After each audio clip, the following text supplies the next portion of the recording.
before we dive into our focus graphs for this section, I just want to kind of review these different types of graphs. So we've seen all of these, okay, but we've never seen them mixed up all together on one page, right? Which the EOC is going to be kind of like that. It's not going to put them in the same order that we learned them this year, and you're going to see all different kinds. So we got to be able to remember and be able to decipher between the different types.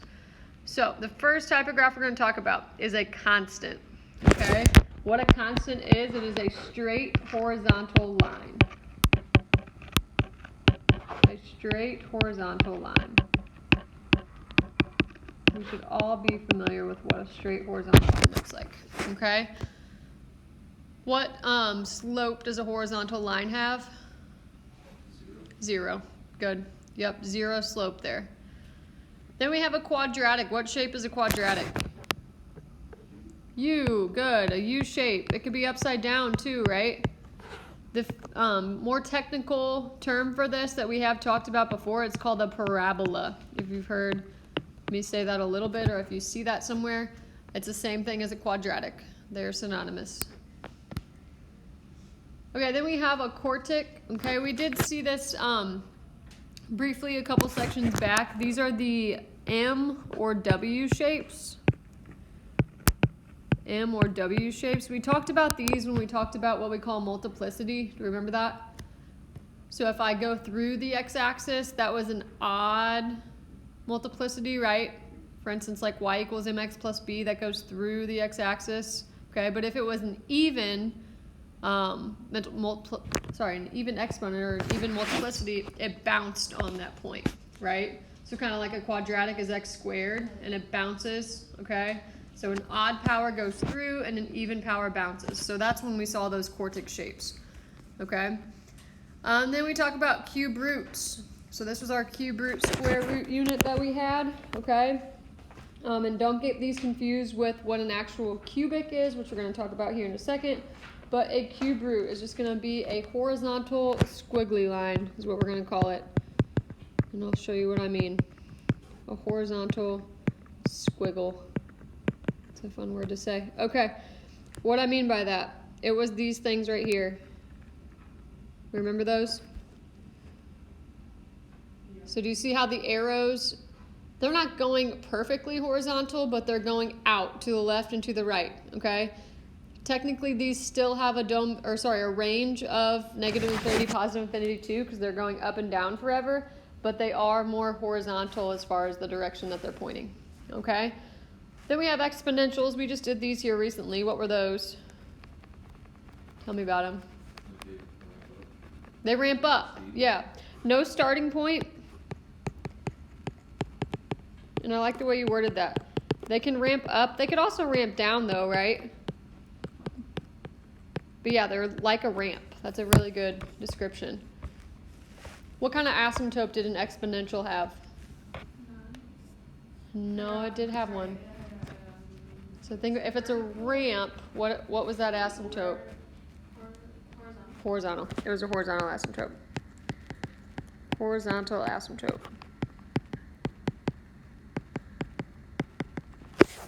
Okay. Then we got a linear line. What do we think that is? I kind of said it. It's a line, right? A straight line.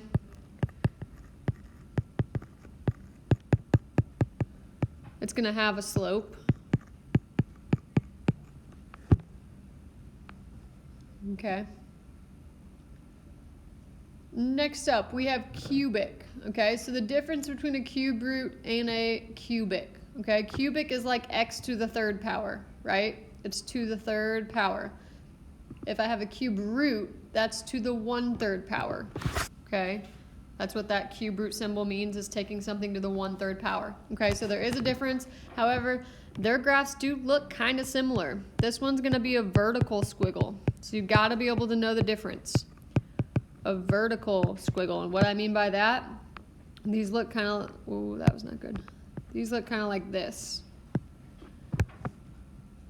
So it's basically just a cube root, but on its side, right? So we can see how they're similar. which makes sense because 3 and 1/3 are inverses, right? So wouldn't it make sense that their graphs were also inverses? Yeah. Okay. Then we have a square root. These were kind of weird.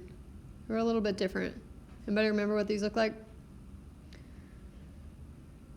Okay, so these actually had a starting point.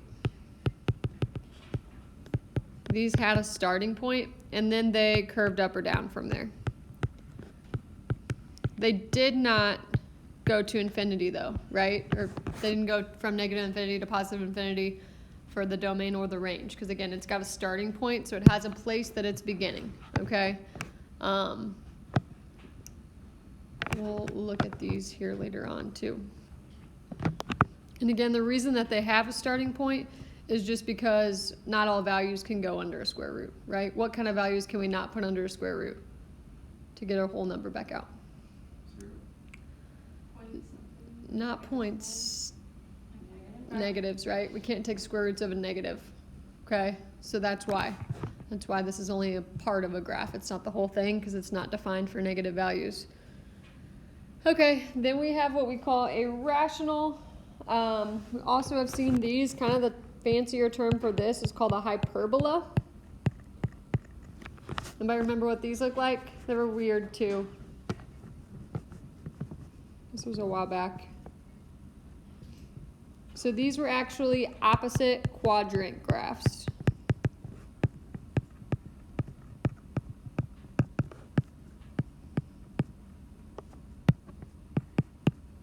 So what I mean by that, they either look like this, first quadrant, third quadrant, or it looked like this, second quadrant, fourth quadrant. Remember that? Yeah?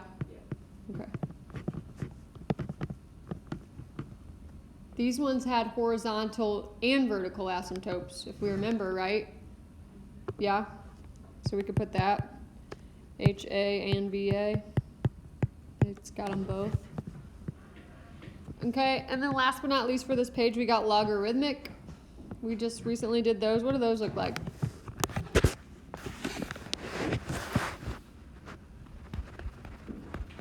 So exponential had that horizontal asymptote, right? And it ramped up. Remember, logarithms were the inverse of that. So what kind of asymptote did they have? The vertical asymptote, yep.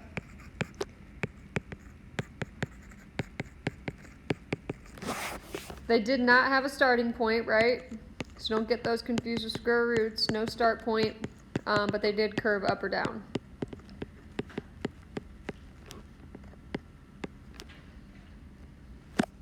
Okay.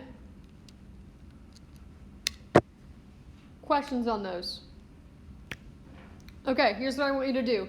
Next 2 pages of notes, it's got several different graphs, and you're supposed to classify them based on these 10 types. I want you to not look at this chart. I want you to go look at those 10 graphs and do all the ones you know without the chart, okay? Once you've given up and you can't do anymore, then use your chart, go check all of them, and figure out the rest, okay? So I'm going to give you about 5 minutes to do that. Okay, the first graph, what do we think? Let's start with Andrew. What do you put for this one? Exponential, I like it, good, okay? We can see that this thing, it is approaching a line, like a horizontal line, if you can see, okay? It's approaching a line. It's starting to get really straight right there, okay? It's not going up super steep. So we can see that it's approaching that horizontal asymptote, and then it is curving down, which is totally fine. That's still exponential. Would you call that exponential growth or decay? Decay, good. Questions on that one? Okay, cool. Going to the next one. Caitlin, what we got? Yep, quartic. Good. Kind of looks like the letter M, right? If I drew an M over it, it kind of has that shape. Okay. Good. Third one. Jocelyn, what do we put for this one? Constant. Constant. Good. Horizontal line. It is constant. All right. Number 4. What do we think for this, Claire? Square root. Good. What told you that this one was a square root?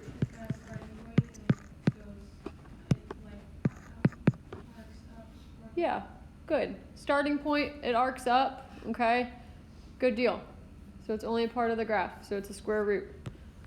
Like it. All right, this next one, Blake, what we got? Which one? It is number 5. Is it exponential growth?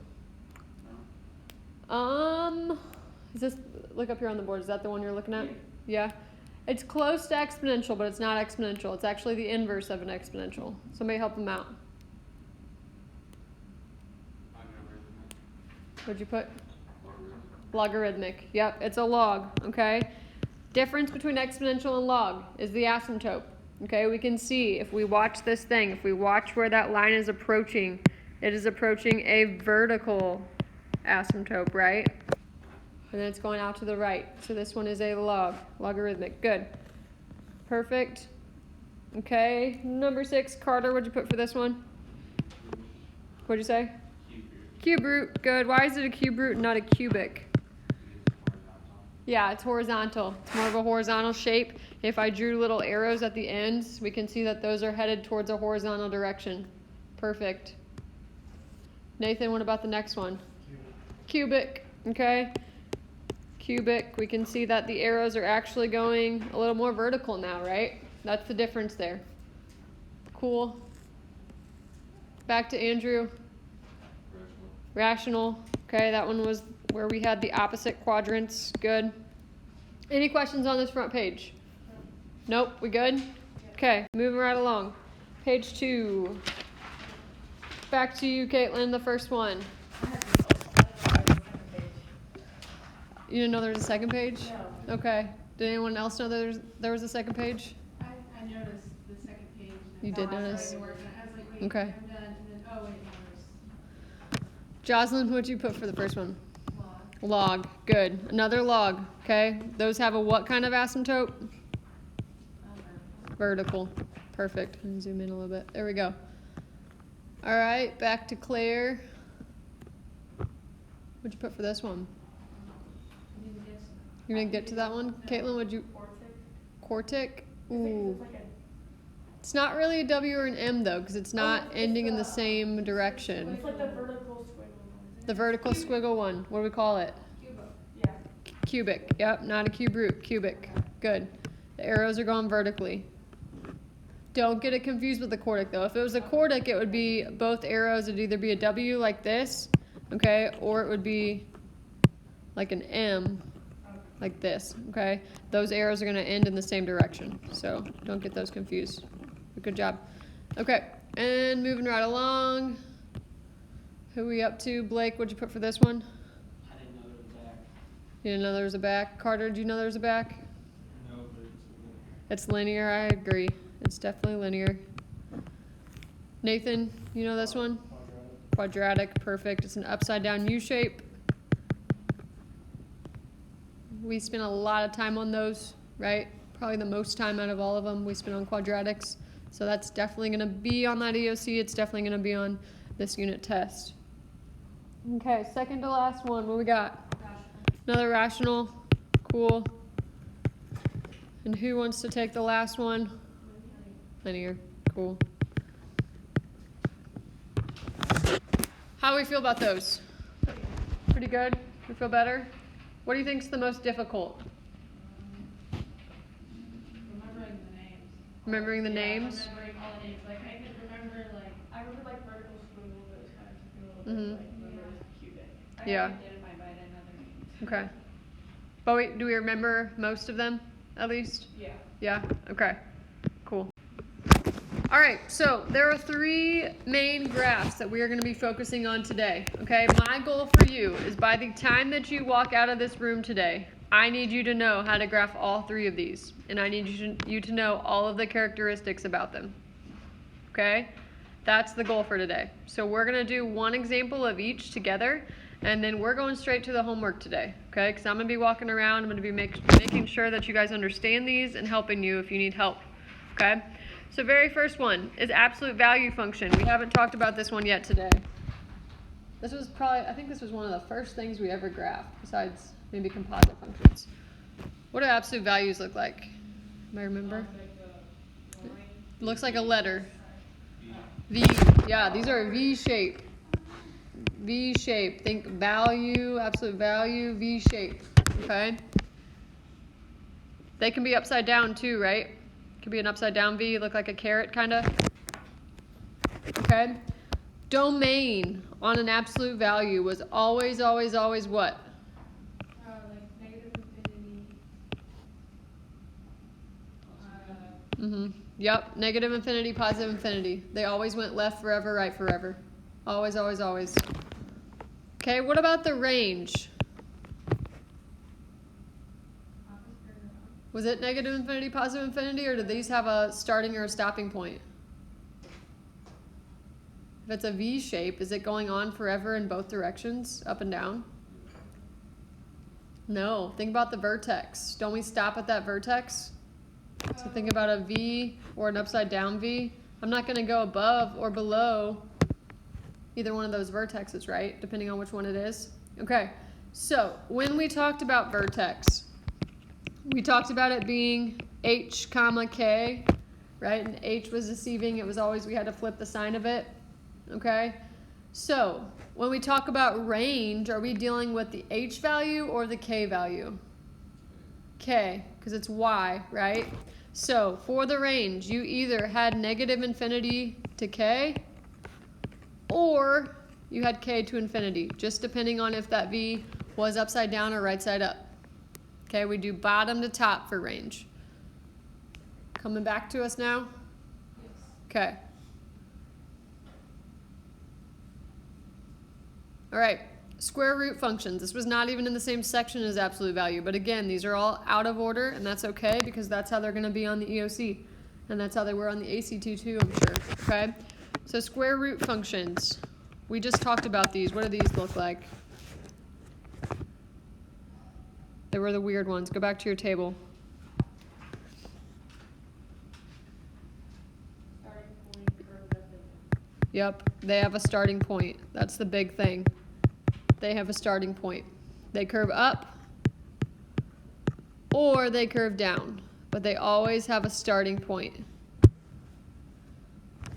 Okay, so having said that, if I'm always starting at a point, am I ever starting at negative infinity? No, not for left and right, not for bottom to top, okay? Because again, this is starting at a point, okay? So for domain, and again, we talk about our vertex or our starting point being HK. For domain, which one am I dealing with, H or K? H, okay? So I'm always going to be starting at H and going to infinity, because I'm always going to the right. And what's your guess for range?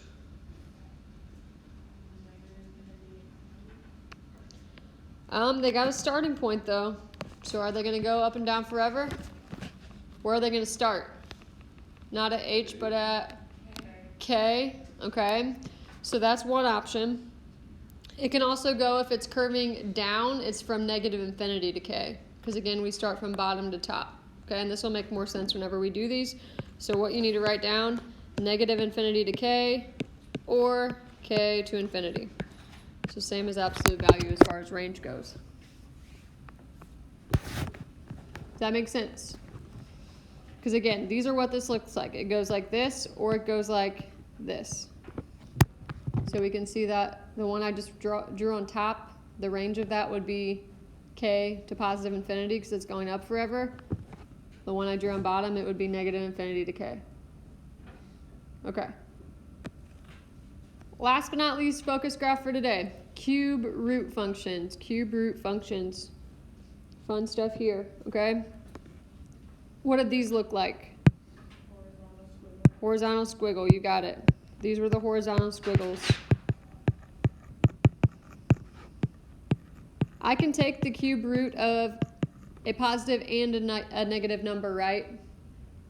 Which is why these go all the way across the graph. These don't have a starting point, right? No starting point. These are going all the way across, all the way up and down. So having said that, if there's no starting point, no ending point, what is the domain and range going to be? You got it for both. Perfect. Again, no starting point, no ending point on these. They're going on forever. Questions on those? Okay, so these are our focus today.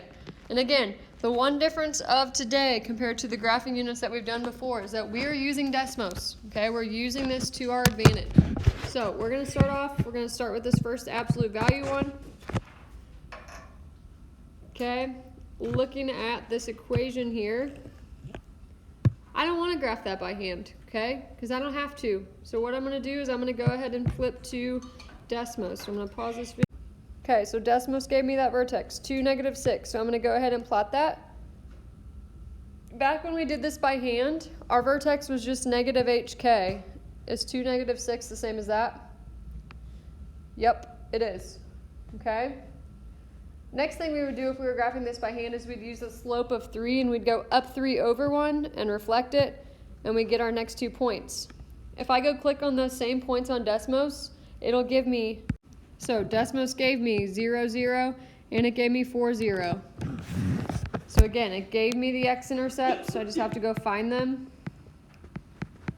or go click on them, and it gave me the y-intercept. And then what I gotta do is just connect these. And I have a graph that I didn't have to do any math for, right? I just had to type it in and click on lines and get points. Not too bad, right? And then the last thing I gotta do is just answer all these questions about it. So for an absolute value, for this one specifically, domain we said is always gonna be negative infinity, positive infinity. We can look at this graph and see it's going left forever, right forever, with no breaks. The range on this one. So bottom to top, y values. -6 to infinity. We can see this is starting at -6 and it's going to infinity.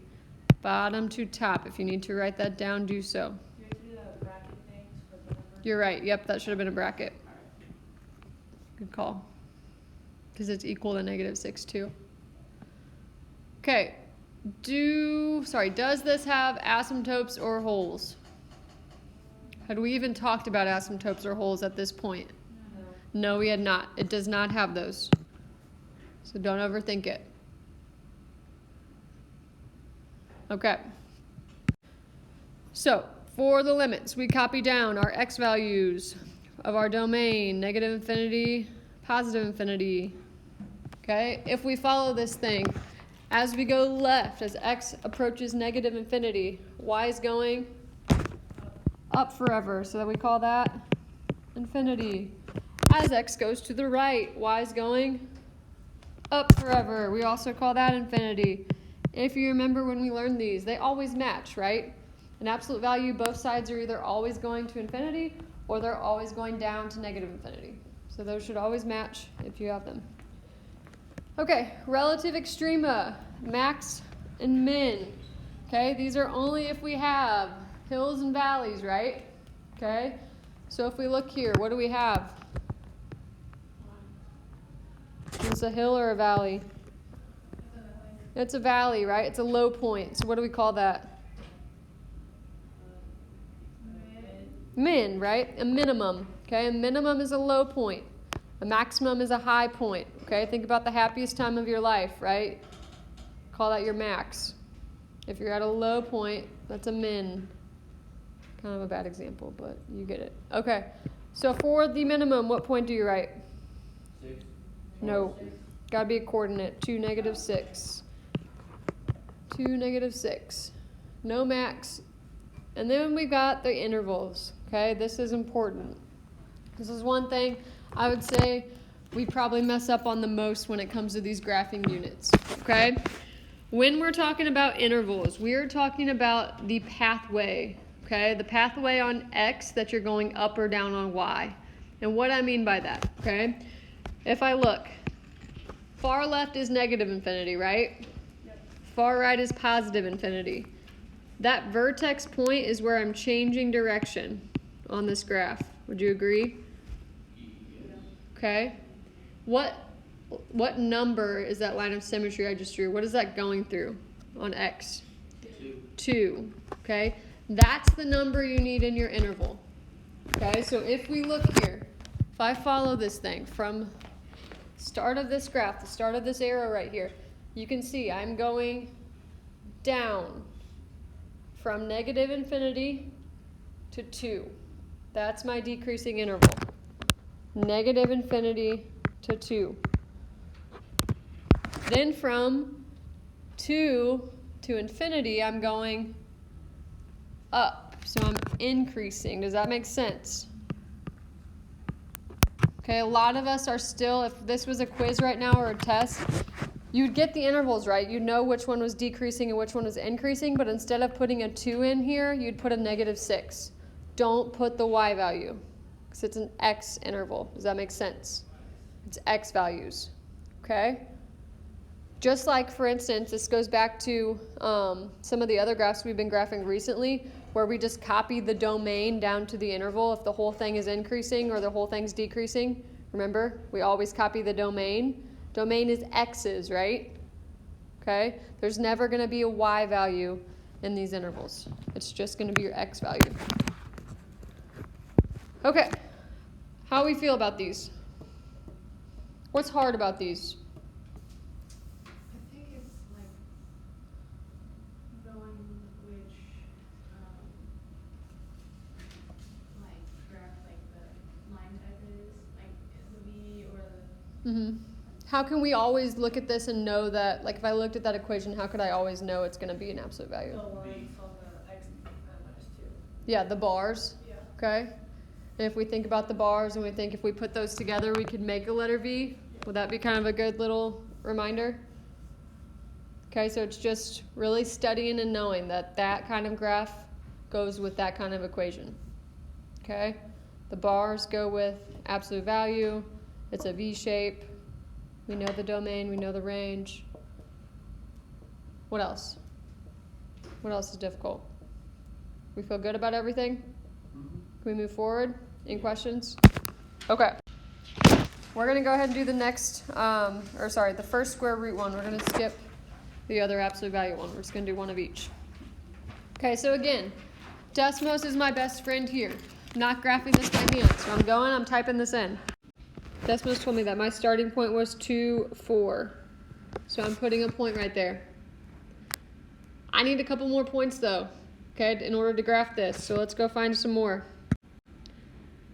3, 3 is going to be right there. Give me one more point on this. It's okay if it's decimals too. It works still. We've graphed decimals before. 4, 4, and then 2.86. Okay. Cool. Go out to like the x value of 7. What does that give you? Or even 6 would work. 6208. 62 is exact. 6, 2 is a point. There, that's the one I wanted. Okay, good. So we can see that this thing is curving up or down? Up. Nope. Or Down. down. Yep. Cool. Okay, let's go ahead and start. Domain on this one. So from left to right, where are we starting at? X value that we start at? 2. And we're going to? Infinity. Perfect. 2 to infinity. Range.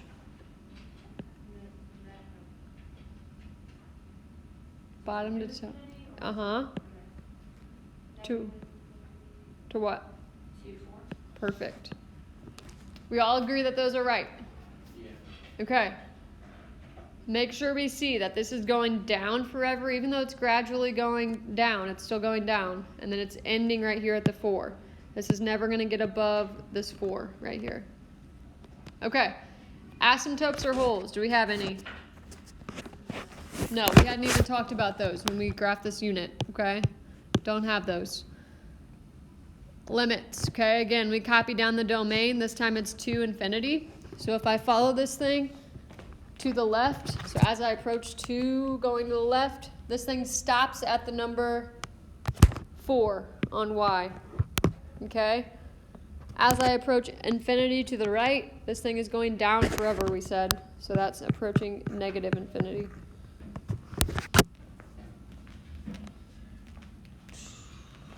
Okay, max or min? Or neither? Or both? What do you think? Max. Yep, it's going to have a max. That's a high point, okay? There's not a low point. Whatever you do, infinity and negative infinity are never going to be a max or a min.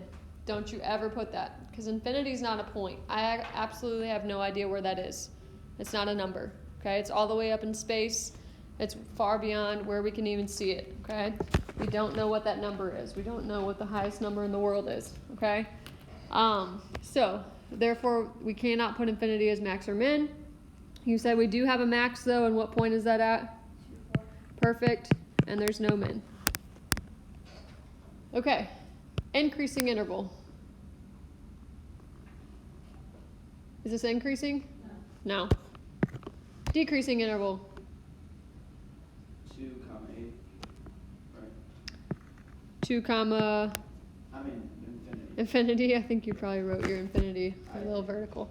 Yep, 2 comma infinity. Just rewrite that domain. From 2 to infinity, we are decreasing. We're decreasing the whole time. All right, x-intercept. Right now, the way I've graphed this, it doesn't look like it has an x-intercept. But I need to go to Desmos, and I need to follow my graph all the way to the x-axis and see if it crosses. And does it? Yeah, where? 18. That's way off my graph, but that's okay. 18 comma 0. You will miss it if you put 0 comma 18, okay? Because you have Desmos as a resource. So it tells you what the points are. Don't write them in the opposite order. So it's 18, 0. Does it have a y-intercept? No. No, it doesn't, okay? It is not going to have a y-intercept. Cool. Questions on that? What's difficult about this one? Nothing? Are these starting to get a little easier? Yeah. Yeah? Nothing's difficult about it? Okay. We're all good on how to type them in? How to find the intercept? Cool. All right, and then the first cube root one, we'll do this one right here, and then we will be done with notes for the day. So, we are going to be typing this into Desmos. Again, it's our best friend this unit. And on the EOC. When I go to type this in, though, is this a square root function? No. Be so careful on the test for this class, the quizzes, the EOC, the ACT, whatever it is. Pay attention to the index. Okay, if there's no index written, we said it's a square root, but this one has an index. What is it? Cube. Yeah, it's a cube root. It's a 3. Okay, so we've got to make sure when we go to type this in that we type that 3 in. Okay? So when you go to Desmos, I want everybody to look. Find a button that you think is going to work for this. Tell me what it looks like. It looks kind of similar to the one that we use on the class calculators, the TIs.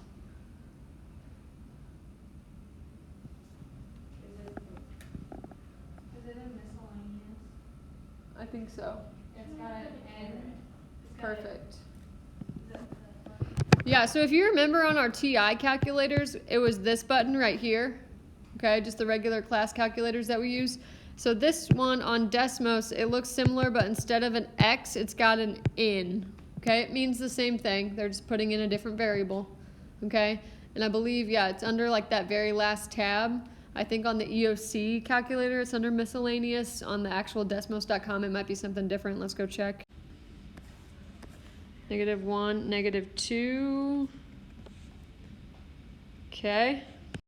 So 0, -1, -2, -3. So we got 7, 0, -9, -4. And that should be enough for me, okay? I should be able to know what the general shape of this is from that. And there it is, horizontal squiggle. Okay, the arrows are going out And that's what it looks like. Everybody with me on that? Okay. Domain is going to be what?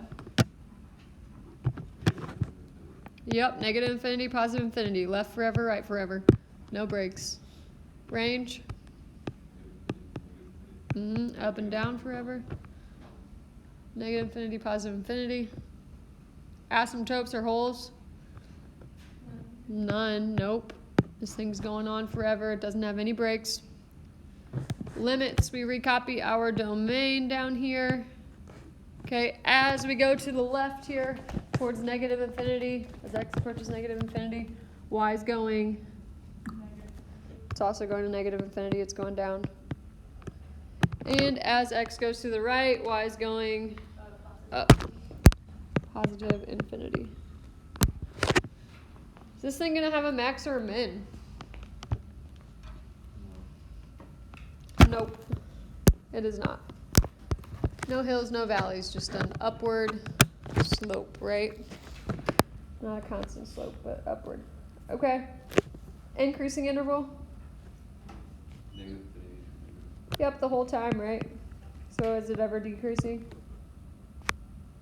Yes. from left to right? Um, Nope. X-intercept. Do we have one of those? 7, 0. 7, 0. Perfect. And the y-intercept. 0, negative. Perfect. Okay. Questions for this? Yep. Oh, not for this, I need to use bathroom. Hold up. Wait till we get done with this one. What's difficult about this? What do we think? Which one out of all three today do you think is the most difficult? I think the Second one, the square roots. Which one's the easiest? I'll use this one. This one? Absolute value, maybe? Hopefully, those were not too bad. Okay, your homework is just these 3 focus graphs, okay? And we're going to try to get it done today before we leave. So, get that out, get going on it, and let me know if you got questions. The ones on the notes or no? Nope, in the homework packet, it's questions 1 through 7.